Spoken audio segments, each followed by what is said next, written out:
What's going on, everybody? Welcome back to the channel.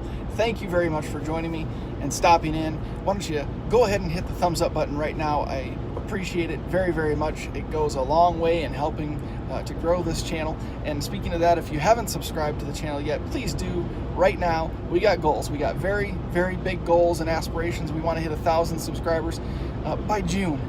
So be a part of that. Be a part of that success story, would you? I know it'd make you feel good, and it would certainly make me feel good as well. And I appreciate the support very, very much. So let's go for it. Am I going to replace my Infiniti Q50 in the middle of all these modifications? Well, I'm in Wisconsin. It's snowing. It's cold. And I'm driving a vehicle that is pretty nice. Now you might be thinking, you're crazy. You got all these plans for this Q50, been making all these videos, you got a tune scheduled. What could you possibly be driving that would make you consider getting rid of the Q? Well, today I'm driving a 2019 Volvo XC60. Volvo's grabbed my attention a few times, especially in regard to their SUVs.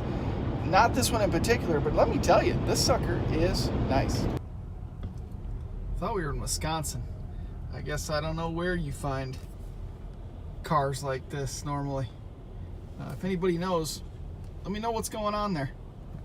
We got a very, very nice ergonomical leather wrapped steering wheel. Feels very good. I wish it was a little bulkier, but other than that, all the controls are here.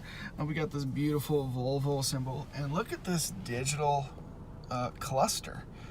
Pretty nice. The only thing that's kind of annoying, the little speedo thing, the little speed limit sign, which is cool to have, but as soon as you get 1 mile an hour over, that thing starts flashing at you.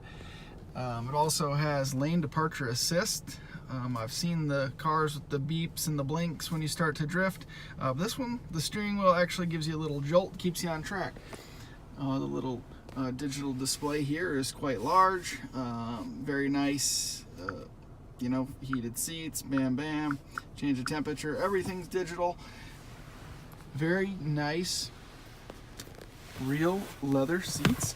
You can't beat that. Does it make me want to switch and get rid of the Q50? There's plenty of room, stylish interior, lots of contours and texture, high quality materials. Look at this little Swedish flag, kind of a nice touch. Is that enough to make me want to trade in the Q50? Cargo space. Very spacious. Again, the good materials all the way into the back seat. Nice and clean. Plenty of room for all your baggage and groceries. I don't know.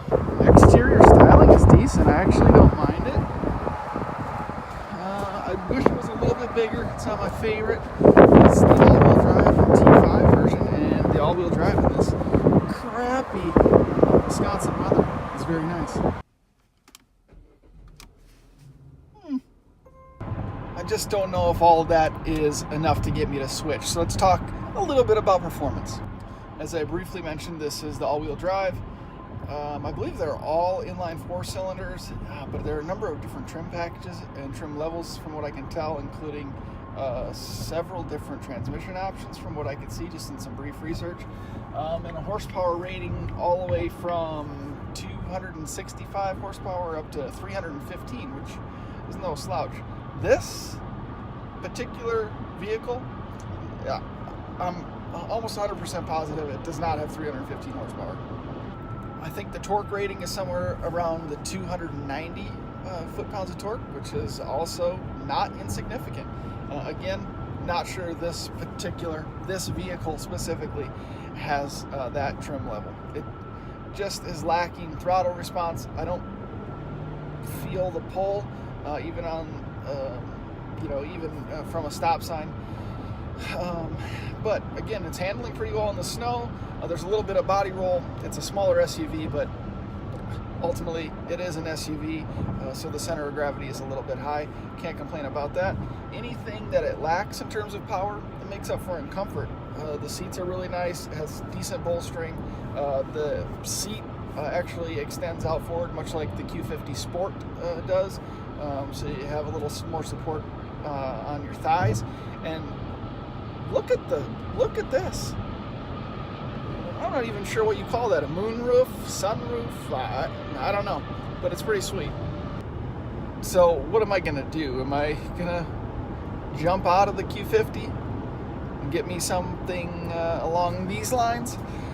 No, not a chance. But like I said, my attention has been piqued on a number of occasions when the newer Volvo SUVs come by. I know the cars are usually pretty big and heavy duty, but they always fare pretty well in crash tests. And once you get into that family life, that's stuff you start thinking about. My wife drives a Jeep Cherokee currently. Definitely has a lot more power than this specific one. I think those Cherokees are rated at like 290 horsepower, and it feels pretty strong for what it is. It's comfortable. It's about the same size as this. It doesn't have all the bells and whistles that this Volvo has. I'm not sure my wife would get much use out of them anyways. I know she would love the heated seats. I know she would love the leather. And you know, it is what it is. The price, oh gosh, I forgot to mention the price. I think they range from like 42 up to 55 or 59,000. So quite a range. Not super cheap, but geez, new cars these days, unbelievable.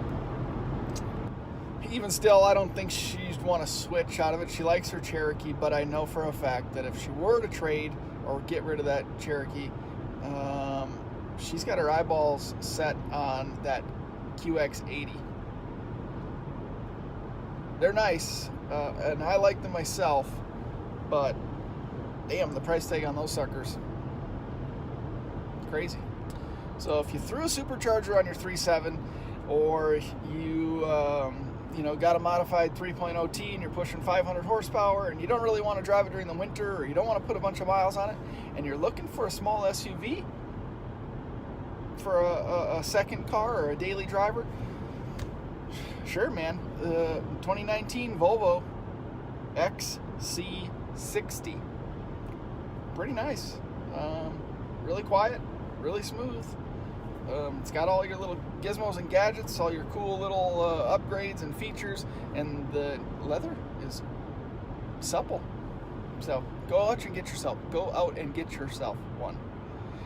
All right, that's all I got for today, guys. I'm not sure how long this video is going to end up being. I hope it's not too long, but it's something a little bit different. Break up the monotony a little bit. Sometimes people want to hear about things other than the Q50, so here we go. Anyways, if you haven't already, please subscribe again. Help me hit that goal of 1,000 subscribers by June. Be a part of it. I know you want to. I appreciate it very much. Thank you, as always, for watching and sticking around, and we'll see you next time.